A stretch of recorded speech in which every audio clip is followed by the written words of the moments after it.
As you can hear from the foul language radio, starting from the back is never fun. But we are go, go, go with this race fiction race. We are racing with Max Verstappen in this virtual race at the Hungary circuit. Despite starting from the back, Super Max is easily making his way through before turn one, circulating through the group faster than a dick pic through the Formula One paddock. Super Max is using his superior driving skills to drive around the midfield, finding grip on the outer edge of the track, leaving the midfield behind like an underperforming young Carter at a gas station.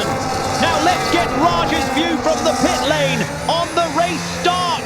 Hello Barry, yes, Max has made a super start and the Red Bull team here are changing the strategy as we speak to take advantage of the gained track position. They've not seen this level of performance since Christian Horner's quick exit. Ahaha, so sorry, way too soon. Yes, Raj, way too soon. Christian Horner has been one of the best team principals in F1, and it was sad to hear about the quick departure. Despite the departure, the Red Bull team and Max are still a force to be reckoned with. Max is now gaining on the smooth operator. Carlos Sainz driving the Williams ahead. And Max's opportunity for a bold overtake here will be down the pit straight into turn one. And he gets him straight away. Poor Carlos probably hasn't been this quickly surprised since the Lewis to Ferrari announcement. And next up the grid for Max to hunt down is his own teammate, Yuki Tsunoda, allegedly in the same sister car that never seems to work for the second Red Bull driver. And if I was in that second Red Bull car and Max drove alongside me, I swear I would lose my shit and ram into that car for enduring such a twitchy, pain-in-the-arse car to drive. But these drivers are professionals and not underpaid commentators like me. And Yuki will do the gentlemanly thing and let the superior Supermax driver by. And now we have our race fiction commentator, Raj, from the pit lane with an update from the Red Bull team. Hello Barry, yes, things are very tense at the team as they radio to both drivers to keep it clean. You can hear the beeping on the radio from both drivers, and the shouting sounds more like Morse code on what to do and what not to do. But Red Bull are doing the right thing and allowing them to race fairly. Okay, thanks for the update, Raj. This Hungarian track is known for the lack of overtaking opportunity, and Max's best bet might again be the pit straight and late braking into turn one. But he will need to get a smooth exit out of this last corner first, and then line up with Yuki to use the slipstream to gain an advantage down the straight. The advantage of the slipstream and DRS is freakishly powerful, and Max goes for it. Will Yuki let him by, or will he do something yucky? Max's superior late braking and car rotation means he is also already alongside Lando, and takes Lando with ease. To be fair, the Aston Martin might have been slowing the McLaren down to create this opportunity, and now Max needs to take care of the Aston. The Aston Martin is being piloted by the legendary two-time world champion, Fernando Alonso, a living and active legend of the sport who will be very difficult to pass, as Lando Norris just found out. But this is Max versus Alonso, lion versus lion.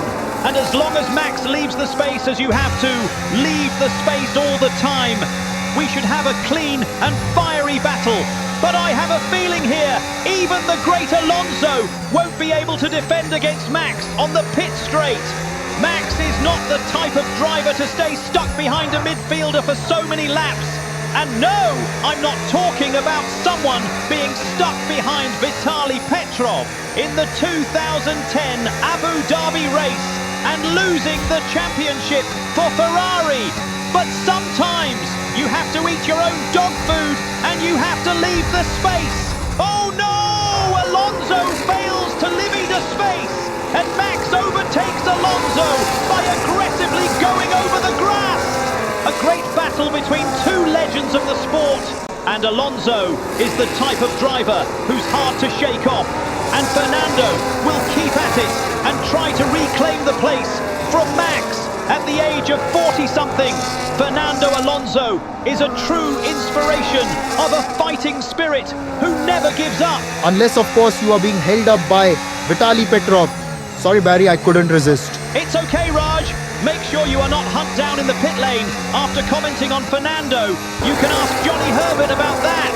The good news for Max and Red Bull is that they are now creating a gap to Alonso and might be able to start hunting down the two Ferraris ahead of them. But we are now running out of laps, and the Ferrari seems to be getting better and better since the recent suspension upgrades at the previous Spa-Francorchamps race.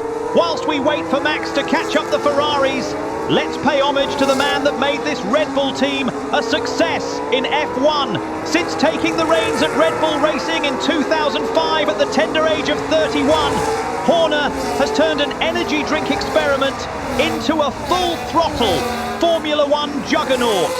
Under his leadership, Red Bull went from new kids on the paddock to four-time consecutive world champions with Sebastian Vettel from 2010 to 2013.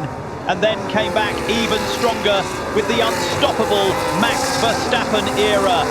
Because Red Bull doesn't just bounce back, it launches. Christian's leadership has always been about bold moves and Red Bull-level risk-taking. Whether it's nurturing young talent from the Red Bull Junior team or taking on powerhouse teams like Mercedes with a knowing grin and an espresso in hand, the man could probably manage a race team while skydiving off a cliff with a can of Red Bull strapped to his back. But it's not just results, it's the vibe. Horner has kept the team grounded while flying high. He balances sharp strategy with the laid-back, mischievous Red Bull attitude. You'll catch him cracking jokes in press conferences, stirring the pot in Drive to Survive, or playfully trolling Toto, all while masterminding another race weekend masterpiece. So true, Raj. And going back to the race, it doesn't seem like Max will be catching the Ferraris and will finish in 5th position. Not a bad run to go from 20th to 5th for Max. It's another victory in the books, and it never gets old. That feeling of winning, the celebration from the fans, it really does energize a driver.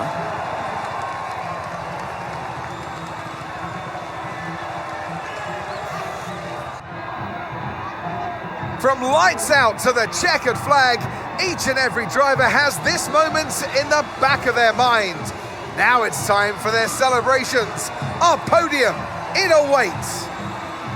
They give out trophies for the winners. Today, they're Oscars. Your winner today, Oscar Piastri.